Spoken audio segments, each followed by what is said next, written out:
when people are looking up to you, when you're leading people, it's so important for me to not only live what I'm teaching and to live like the message that I'm preaching in a way, to be the standard. You really do have to kind of live a certain way, discipline and commitment and dedication and everything else that goes into it, integrity and core values and characteristics that you have.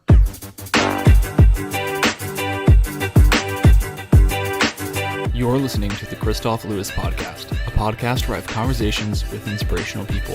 My name is Chris, but my family calls me Kristof. My goal is to have as many conversations as possible with people who have forged their own path by pursuing their dreams, making them a reality, all the while emitting positivity and sharing this knowledge with others.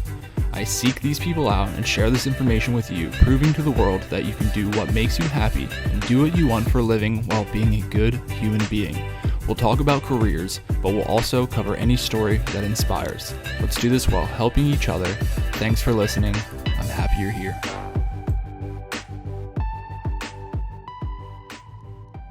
What's up, my friends? Welcome to the Kristof Lewis Podcast, Create Your Career. This is conversation number 122, episode number 200. As you know, there are two segments within the podcast. There are the conversations, this episode where I interview a guest, and then there are the contemplations where it's just me and I go over a topic that has made an impact in my life or the listeners' lives that you all suggest to me. My guest today is none other than the great Nate Bailey. Nate is a speaker, Nate is a coach, and he ran 100 miles in 29 hours, and that's just one of the crazy things we talked about today. I really enjoy this conversation. It's so cool to hit 200 total episodes, the 122nd guest. I really appreciate your support. The best way to help out this podcast is to share it and to rate on iTunes, and honestly, just check out all the other amazing guests that I've been so humbled to have. Thank you so much for your undying support. I really appreciate it. So without further ado, let's get into it. Welcome to the Kristof Lewis Podcast, Create Your Career. Yeah, man, thanks for having me. I'm excited to be here. Oh my gosh, I'm excited every single time. I think it's going to be like my new tagline. I think I say it every single episode.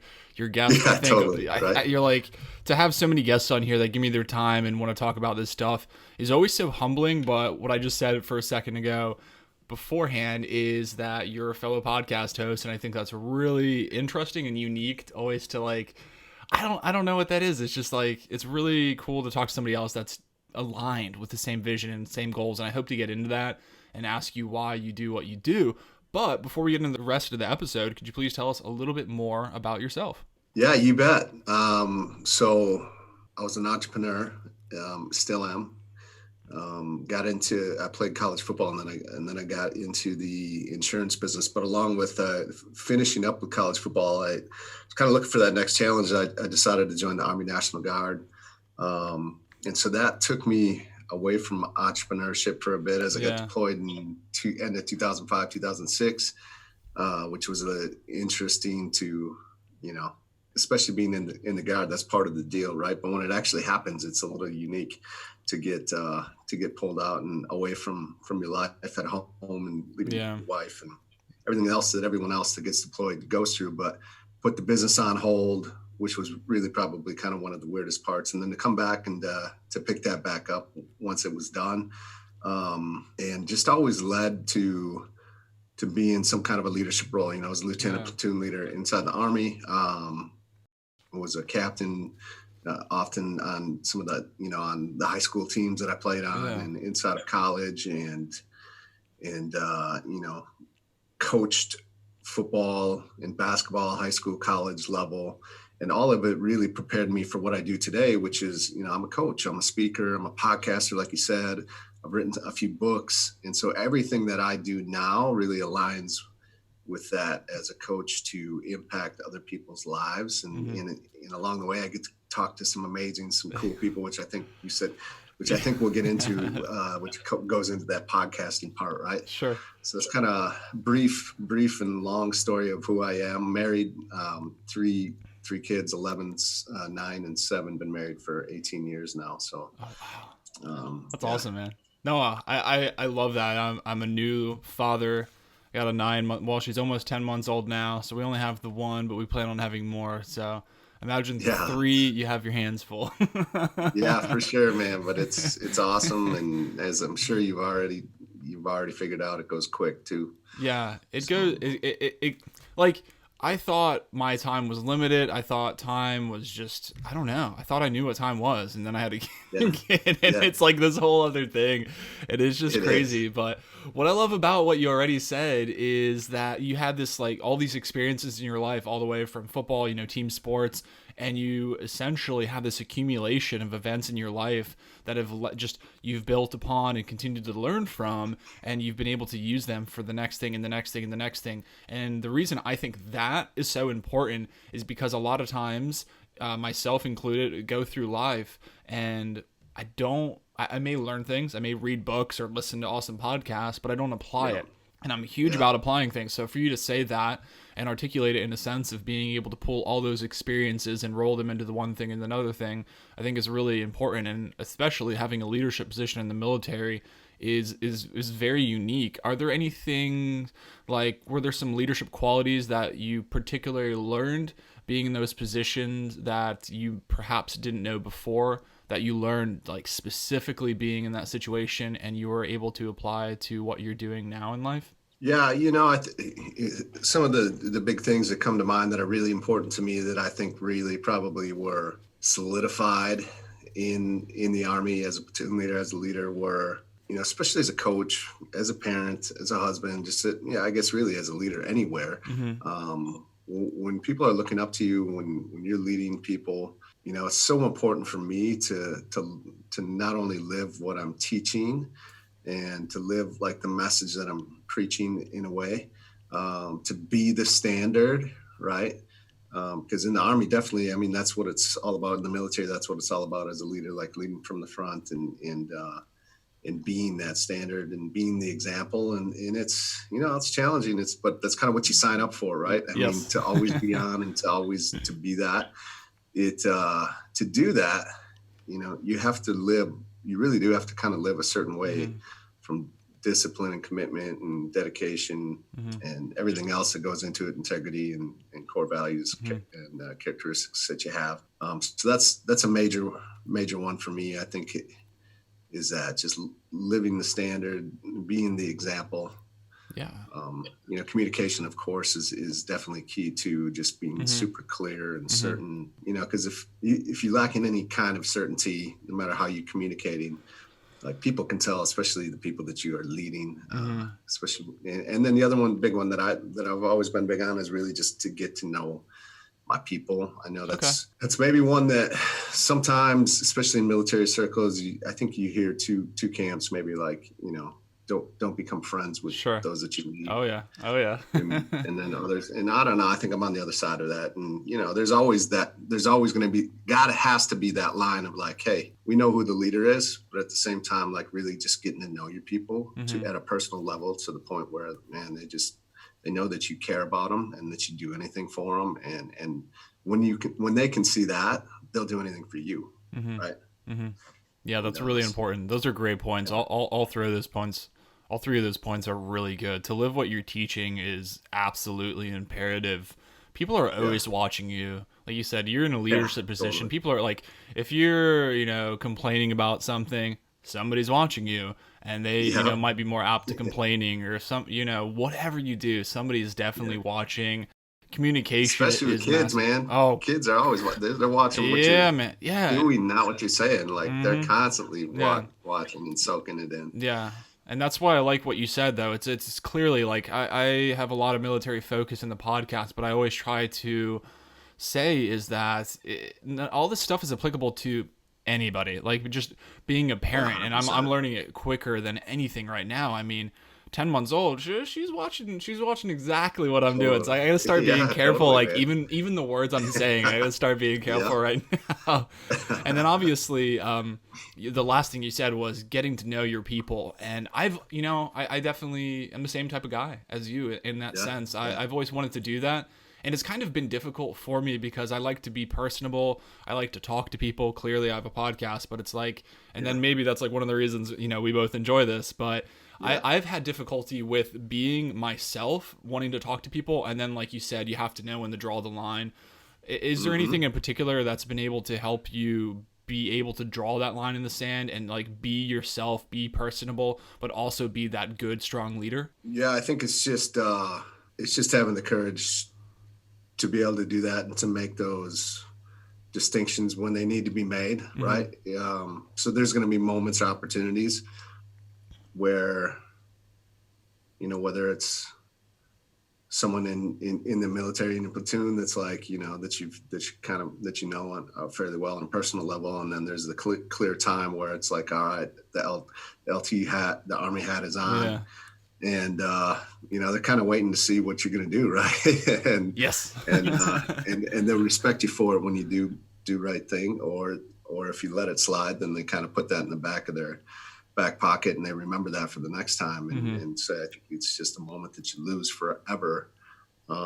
So that's the big one, is just having the courage to, in those moments, really Mm-hmm. the job, the mission, the responsibility as a leader ultimately does have to come first. I think that's probably the biggest Sure. distinction, right? Okay. Is, if one has to win over the other, when it comes down to it, as a leader, it has to go to that, right? Mm-hmm. Yeah, it's like the whole mission first mentality. It Yeah. literally is. You got to Yeah. do what you got to do to get the mission done. And Yep. if that, if you have to not be a friend to somebody, then so be it. You're gonna have to suck it up. They're gonna have to suck it up, and you're gonna have to do it for the greater good, as they say. I think that's really good, and I've had to do that. And I think a lot of the times why I struggled with it was because I cared a lot what people thought about me as a person, and then I had to snap Yeah. myself back to reality and figure out that, like, hey, you're in this leadership position for a reason, and your mission needs to get done regardless of how you think that people feel about you. Yep. Yeah, Totally. man. So I am a little bit curious. I talk about careers a lot, of course. It's the Kristof Lewis podcast, Create Your Career. So I'm curious about your entrepreneurship, and then you went to the service and you did it, you said, as Army National Guard. So you had to put your business on hold, you said. So how was that decision to go into, like, what was that decision about to go into the Army National Guard? And it clearly at the time outweighed, you were okay with putting your business on hold. But my question to you is, like, what were your decisions to go into the service while you were a business owner? Yeah. Well, I actually joining the service actually came first. I'd finished up my Oh, last okay. year of football and I still had a year of school to go. And so I was just kind of trying to figure out what to do. And so I don't know. There's a big part of me walking down the school hall, seeing all the recruiting signs up and just got the itch to go see the recruiter and sign up. As I think, really it was kind of more of a like to see if I had what it took Yeah. to do that. And for the next thing, right? Football had been such a big part of my life. Athletics had, and once that's gone, it's kind of a weird void. Yeah. And so it's kind of like that next challenge. And so I did that, joined, and then shortly after getting out of college, I had a teaching degree, I just kind of I knew that it wasn't really for me, right? And it gravitated towards sales positions, and then ultimately got into the insurance business and opened my own agency. And then shortly after that, got deployed. And so again, yeah, I didn't have a choice to put it on hold, but at the same time, it Mm-hmm. was a little bit weird to have to do that, Mm-hmm. and then to come back and pick it back up, and really that kind of just spurred me. I owned a CrossFit gym at the same time for a while, and investment properties all over the country, and then Oh, cool. ultimately, just about 2 years ago, just sold my insurance brokerage and full time doing what I do today, which was talk about creating your business or your life or what you Yeah. do, is definitely created that. Wow. And just like just about any other business, there's not often too many roadmaps on how to go and be a high-paid coach and speaker and author, and so I've kind of figured that out on my own, and Man, that's really it's been cool. an interesting path. Yeah. Yeah, that is really cool. There's absolutely not a path, not a clear path at least. And I think if you just, I always take solace in the fact of just, I do the best I can every day. I try to make the best decisions I can every day.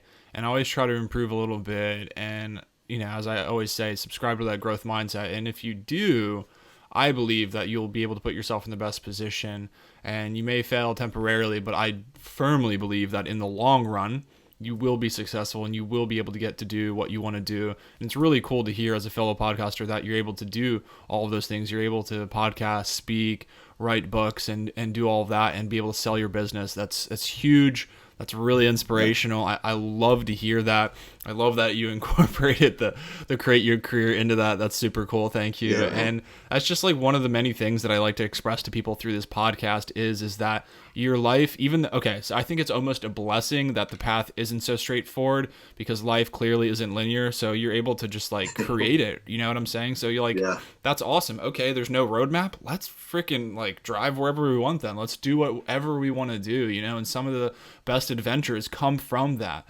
And that's why I love having like kind of there's a little bit of structure to the podcast, but for the most part, it's organic speech. And some of the best questions and answers have come up because of that lack of organization in the podcast. And that's why I love it so much. So that leads me into one of the things that I really wanted to talk to you about is being a fellow podcaster. And we've been able to talk to some of the same guests. We've had mutual guests on there. And I know I've learned a lot from these people, all these men, all these women that have given me their time. So I have a few questions, but the biggest question I have that I actually get asked a lot is, why did you start your podcast?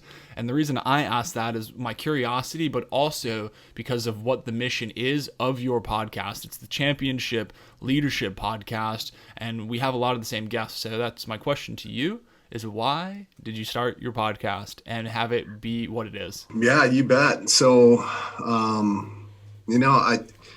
I think I started the podcast for a few different reasons. Number one, I really do. I just love talking to all kinds of different people, and some of the guests that we're able to bring on. It's just, people I probably wouldn't have a conversation with. Well, I know I wouldn't have a conversation with otherwise. And you get to talk to some people that, we're all people. So number one, like we're all equal, but at the same time, it's just cool to talk to some of the folks that we've talked to that have done some really cool things, right?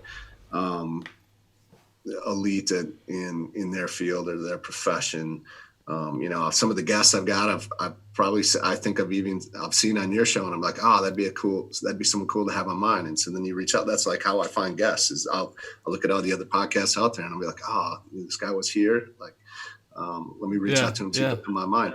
And, but why, as a coach, as a speaker, as an author, when you're a podcaster, when you have some of these people that maybe are, I don't know if I want to call them household names, but in certain circles, people have heard of, when you start to associate with people like that, they start to associate you with that level of celebrity, expert, and authority. And when you're trying to impact as many people and get a message out to as many people as you want, you have to get, it helps to have a platform like that where you're associating with other people that have large audiences so that they can help to get your message out to more people that you wouldn't otherwise. And so I think that's the big thing. I don't know. I think some people might have the thought that you're going to start a podcast and make a bunch of money. And I don't know about you, but I'm not making any money from my podcast now. It's a goal of mine. Like I would like to make money from my podcast, and I will eventually. But it's just like anything else, man. It's a process. And I love that. If you're just coming in it and thinking that you're going to, in 6 months, like be making a bunch of money and going full time, just being a podcaster, like, you got the wrong idea. Yeah, man. And it takes time to grow, and you got to be committed and dedicated to it. And just like you are, just like I am. Yes. It's like anything that's worth anything. So those are great answers, and I love your word choice with "I will eventually make money on it." And no, man, I've been doing it for a year and a half, probably closer to 2 years now, and I don't really I had somebody ask me, they're like, "Why don't you monetize it?" And I was like, I tried once. This company threw out an insane number, and I was like, I'm nowhere near that. I need to focus on bettering myself as a host. I need to be a better host. I need to be more personable. And how do I do that?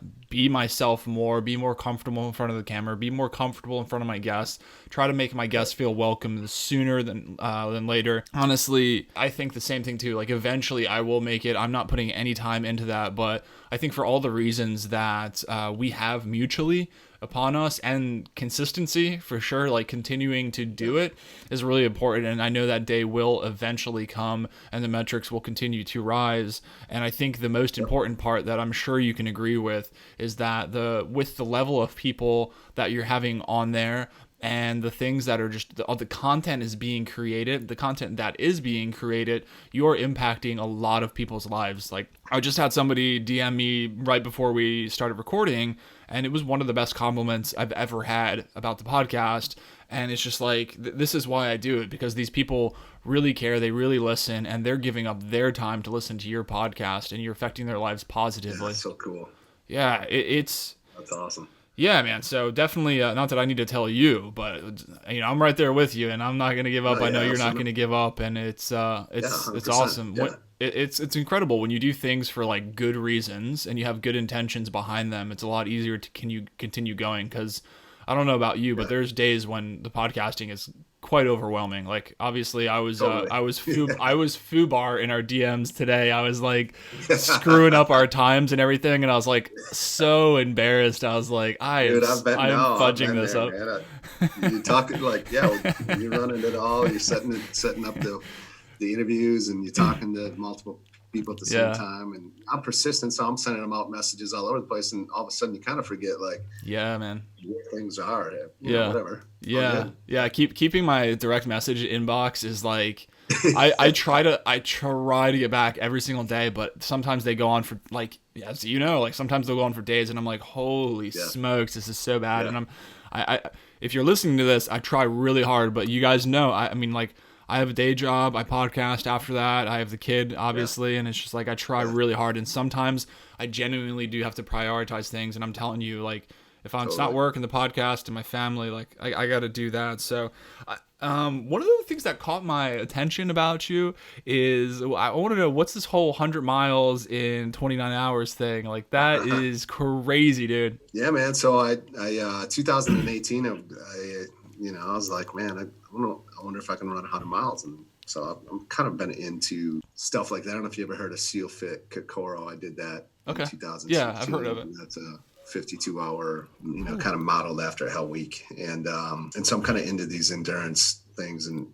if I have something like that big to push me, that drives me to, like, stay focused and work out and take care of my body and my nutrition, and otherwise I can go off the rails a little bit. And so I was like, man, I want to see if I can run 100 miles. And so I decided in March 2018, signed up for a race in June. And long story short, I failed twice.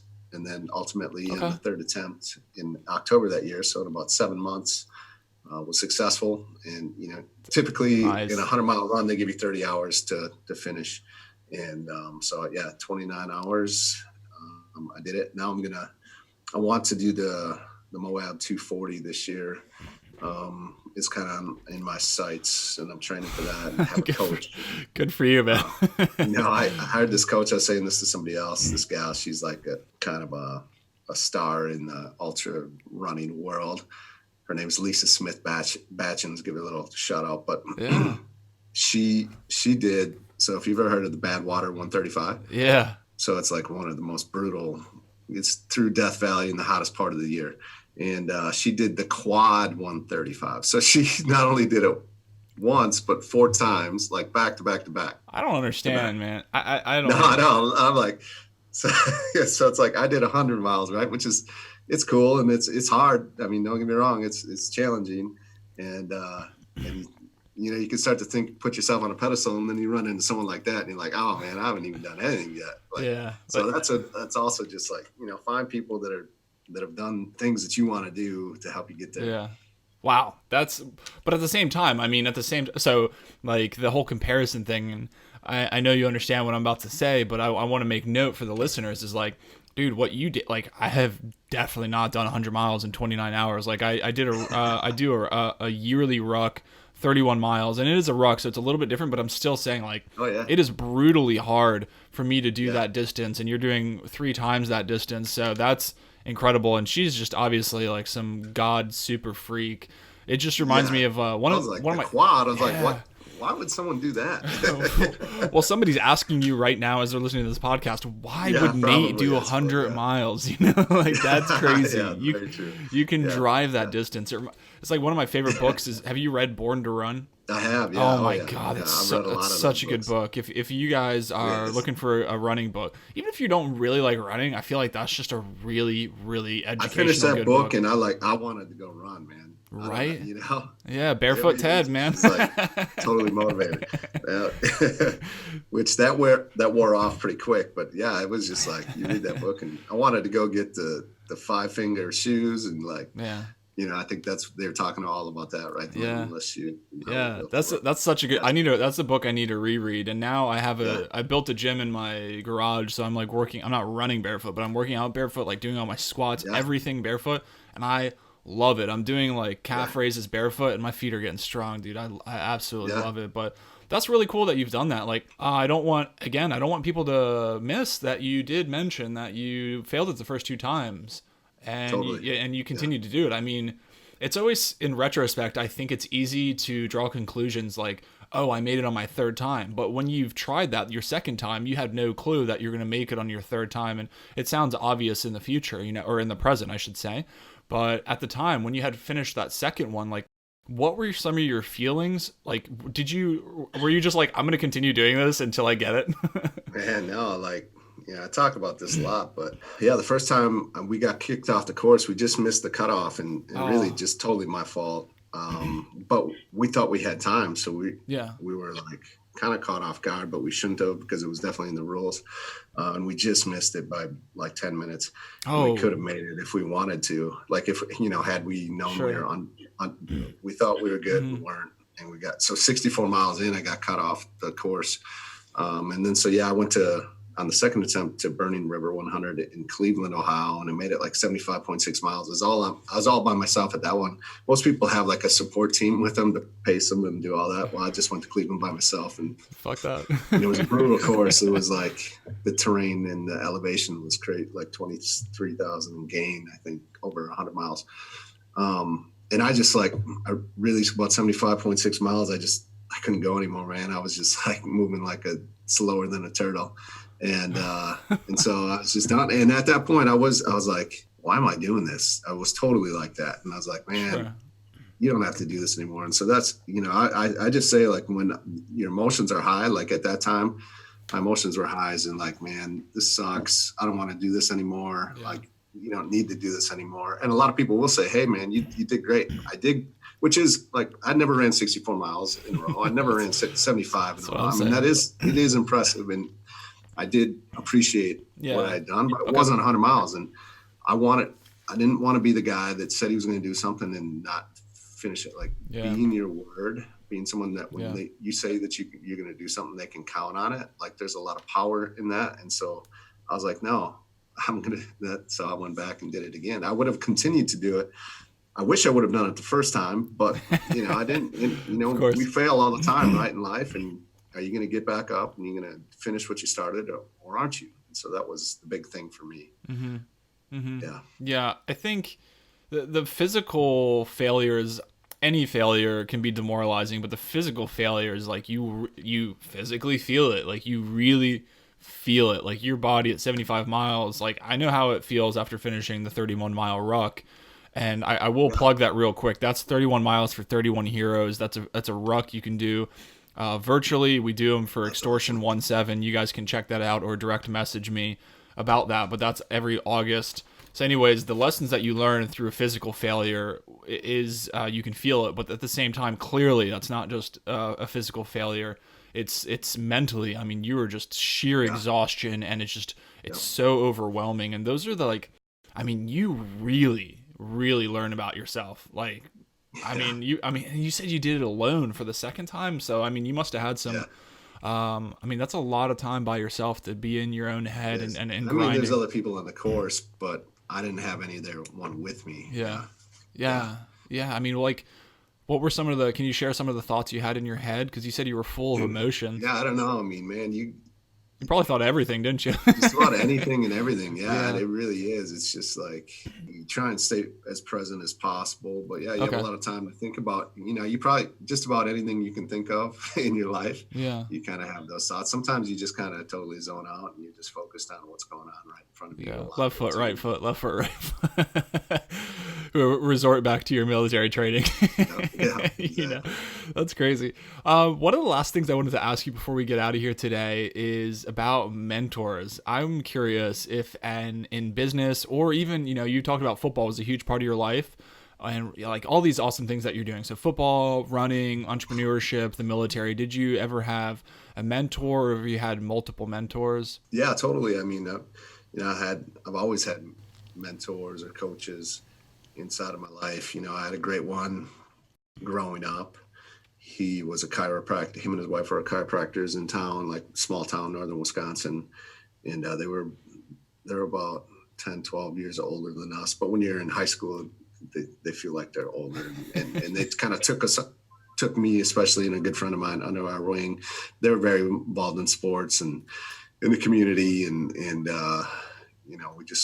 I still to this day am very close to them. Of course, I've invested in myself. About 5 years ago, I realized there was a world out there where you could actually go pay people and they could help you like get the Yeah. results you want in your life way Yeah. quicker than you could on your own.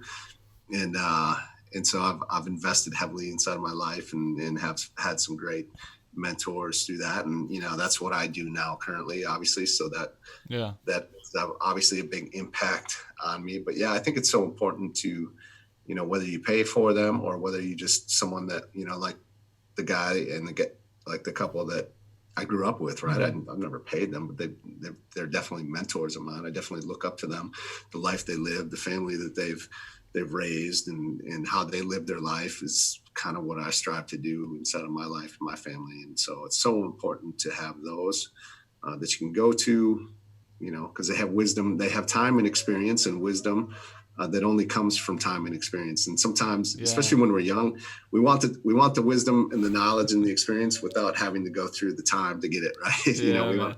think you should be able to fast forward to some of that. And there is no Mm-hmm. shortcut for that. Yeah. And so that's why it's key for those. And, you can read books and that definitely helps, but there's nothing like actually aligning yourself with somebody that's doing what you Mm-hmm. want to do or has done what you're trying to do.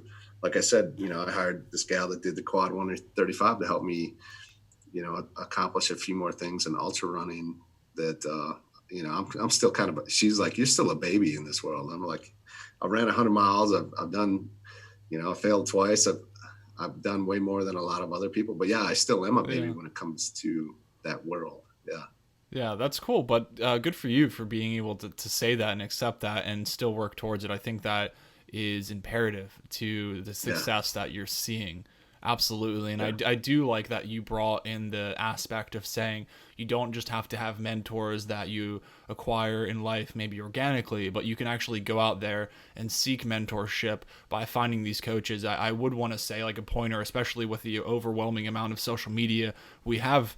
Do your due diligence on that person, do your homework on that person, because there's a lot of people out there claiming to be certain things. Yeah, totally. Yeah, man. Yeah, they don't live what they teach, but they pretend like they do. And so you have to be careful.